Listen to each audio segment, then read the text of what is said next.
आप दिन रात मेहनत करते हैं, कस्टमर से मिलते हैं, प्रोडक्ट दिखाते हैं, फ़ोन करते हैं, लेकिन फिर भी सेल्स नहीं बढ़ रही। आपने कभी सोचा है आखिर क्यों?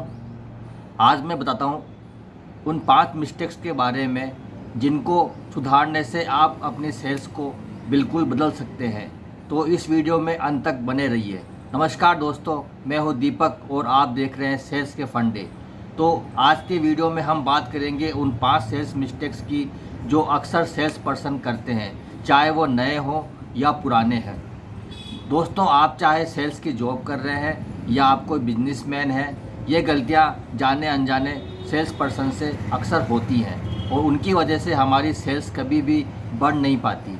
तो जानिए, एक एक करके हम इन गलतियों के बारे में बात करते हैं। सबसे पहली गलती, केवल खुद ही बोलते रहना, कस्टमर को नहीं सुनना।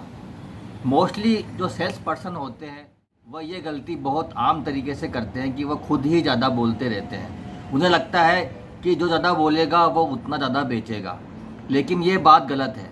मान लीजिए आप किसी दुकानदार के पास गए और जाते ही आपने अपने प्रोडक्ट की तारीफ़ करना शुरू कर दिया। आपने फीचर्स बताए, ऑफ़र बताए, स्कीम्स बताई, लेकिन आप ये पूछना भूल गए कि उसे आखिर क्या चाहिए। तो अंत में उसका जवाब यही होगा कि देखेंगे, और आप निराश होकर वापस लौट आएंगे। इसलिए दोस्तों, आप जब भी किसी दुकानदार से मिले, किसी कस्टमर से मिले, तो पहले उसकी बात को सुने, उसकी प्रॉब्लम को समझें, उसकी जो भी ज़रूरत है उसको समझें, उसके बाद अपनी बात कहें। इससे आप कस्टमर को साथ एक विश्वास कायम कर पाएंगे और कस्टमर की ज़रूरत को समझते हुए उसे प्रोडक्ट दे पाएंगे। मान लीजिए कि जैसे किसी कस्टमर को कोई टीवी देखना है, अब आप उससे अपने सारे फीचर्स बता रहे हैं, लेकिन आपने ये नहीं पूछा कि उसका बजट कितना है। तो बगैर बजट के वह कोई भी वस्तु देखेगा, कोई भी टीवी देखेगा, लेकिन वो ले नहीं पाएगा। क्या? क्योंकि उसका वो बजट उसके अनुरूप ही नहीं है। जो दूसरी जो गलती है वह है फॉलो अप नहीं करना। जो सेल्स पर्सन होते हैं वह कई बार फॉलो अप नहीं करते, जबकि जो मेरा 20 साल का अनुभव है उसके अनुसार जो कोई भी जो सेल्स है वह चौथे या पांचवें अटेम्प्ट के बाद ही आती है। लेकिन 90% जो सेल्स पर्सन है वह सोचते हैं कि 1 या 2 अटेम्प्ट के बाद ही सफलता मिल जाए। मान लीजिए आप किसी दुकानदार के पास जाते हैं और आपने जाकर उसको अपना प्रोडक्ट दिखाया और उसने सोचने के लिए बोला, तो आपको लगता है कि शायद ये नहीं लेगा और आप उससे दोबारा कभी भी कांटेक्ट नहीं करते। लेकिन हो सकता है कि वह ये सोच रहा हो कि मैं अभी कुछ समय लूँ, वह कुछ समय अभी और चाहता होगा शायद सोचने के लिए। लेकिन अगर आप दोबारा उससे मिलते तो शायद हो सकता था कि वो आपका एक निरंतर, एक कंटिन्यूस कस्टमर बन जाता। इसलिए सेल्स के अंदर फॉलोअप करना बहुत ज़रूरी है। आप किसी न किसी माध्यम से उस दुकानदार से संपर्क बनाए रखें, उसके पास जाते रहें, उससे मार्केट की जानकारी दें, अपने प्रोडक्ट की ऑफर्स, स्कीम्स के बारे में बताएं। इससे उसे लगेगा कि ये केवल प्रोडक्ट बेचने नहीं आता, ये हमारा ध्यान भी रखता है। तो दोस्तों, अभी आपने इन 2 गलतियों के बारे में जाना कि आप भी इनमें से कोई गलती कर रहे हैं। अगर अभी तक आपको ये वीडियो अच्छा लगा हो तो आप इसे लाइक करें, कमेंट करें, शेयर करें। और चलिए आगे बात करते हैं हम तीसरी गलती की। जो तीसरी जो गलती होती है वह होती है अपने प्रोडक्ट की पूरी जानकारी नहीं होना। कई बार सेल्समैन मार्केट जाते हैं लेकिन उन्हें ये पता नहीं होता कि हमारे प्रोडक्ट की पूरी कंप्लीट नॉलेज के बगैर वो मार्केट चले जाते हैं। उससे यह होता है कि जब दुकानदार उनसे कुछ ऐसी बात पूछ लेता है जो उनकी जानकारी में नहीं होती, तो दुकानदार को लगता है कि इसके पास जानकारी पूरी नहीं है, इसका कॉन्फिडेंस नहीं है, तो वो उस प्रोडक्ट के बारे में विचार नहीं करता। इसलिए आप जब भी किसी कस्टमर से मिले या किसी दुकानदार के पास जाएं, तो पहले अपने प्रोडक्ट की, अपने कस्टमर की संपूर्ण जानकारी आप पहले लेकर जाएं। मान लीजिए उसने आपसे पूछा कि आपका ये प्रोडक्ट दूसरों से बेहतर क्यों है, और आप जवाब देते हैं कि हमारा प्रोडक्ट अच्छा बिकता है, अच्छा चलता है, आप रख लीजिए, तो वह कभी भी नहीं लेगा। जबकि अगर आप ये कहेंगे कि हमारा जो प्रोडक्ट है वो दूसरों से इसलिए अलग है कि हमारे जो इसकी जो सेल्स की वैलिडिटी है वह औरों से 6 महीने ज़्यादा है। आप हमारे प्राइस को कंपेयर कीजिए, जो दूसरे जो प्रोडक्ट इसी रेंज के हैं उससे हमारा जो प्राइस है वो दूसरों से कम है, और जो हमारे जो क्वालिटी पैरामीटर्स है वो दूसरों से कई गुना बेहतर है। हमारा प्रोडक्ट सर्टिफाइड है, गवर्नमेंट अप्रूव्ड है। जब आप ये सारे फैक्ट्स वगैरह बताएंगे तो कस्टमर का एक विश्वास क्रिएट होगा। और वह ये सोचेगा कि हाँ, इसको इस प्रोडक्ट के बारे में पूरी जानकारी है, ये कंपनी के बारे में पूरी नॉलेज रखता है, तो वह उस प्रोडक्ट को लेने के बारे में विचार करेगा। जो चौथी जो गलती जो सेल्स पर्सन करते हैं वह है बिना ट्रस्ट किए माल बेचने पे फोकस करना। कई बार सेल्स पर्सन ये सोचते हैं कि जो है हम केवल सेल्स के ऊपर ही फोकस करें, जबकि जब तक तो कस्टमर कोई भी प्रोडक्ट नहीं खरीदेगा जब तक कि उसका उस पर विश्वास नहीं जमेगा।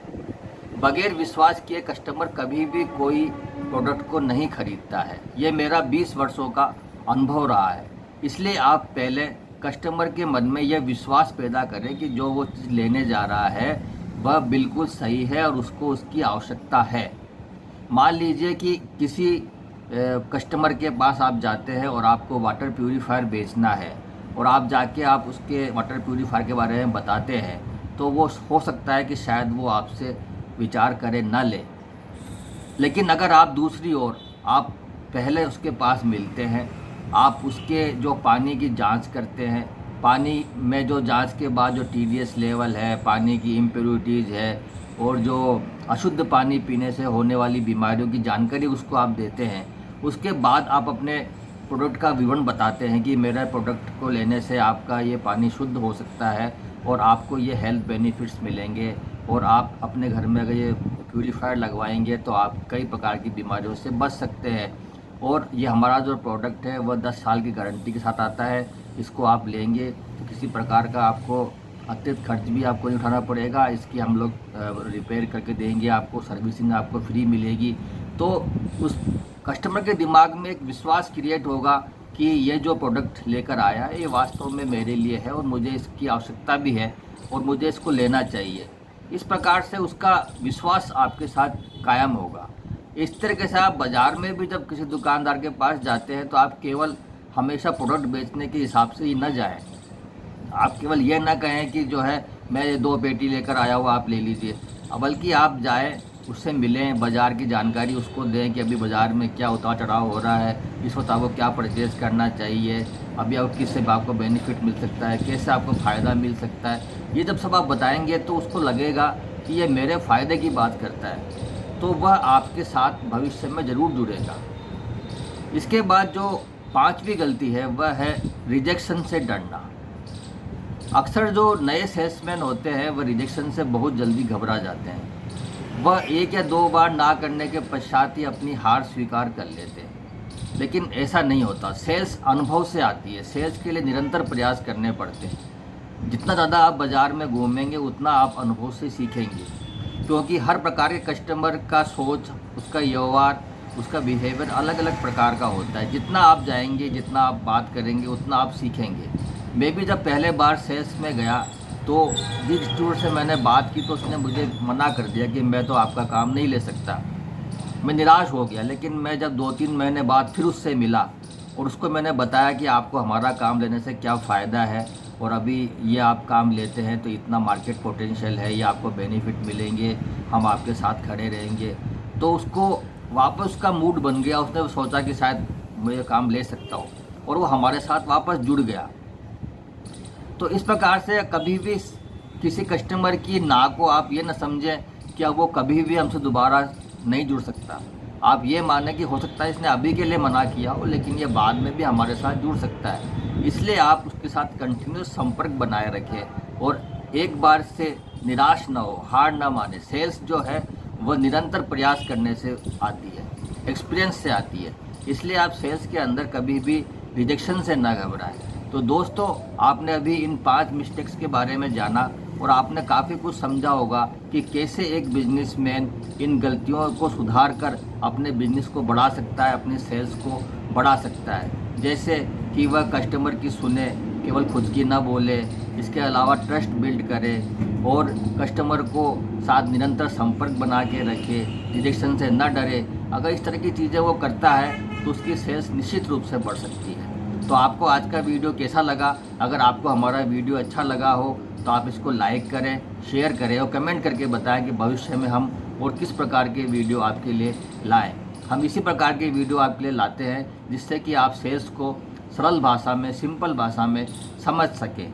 आपको हमारा चैनल अच्छा लगता है तो आप इसको सब्सक्राइब करें और हमारा हौसला अफजाई करते रहे करें। वो कमेंट करके बताएं कि हम भविष्य में और क्या नया लेकर आपके लिए आए। तो दोस्तों आज के लिए इतना ही, धन्यवाद। मिलते हैं नेक्स्ट वीडियो में।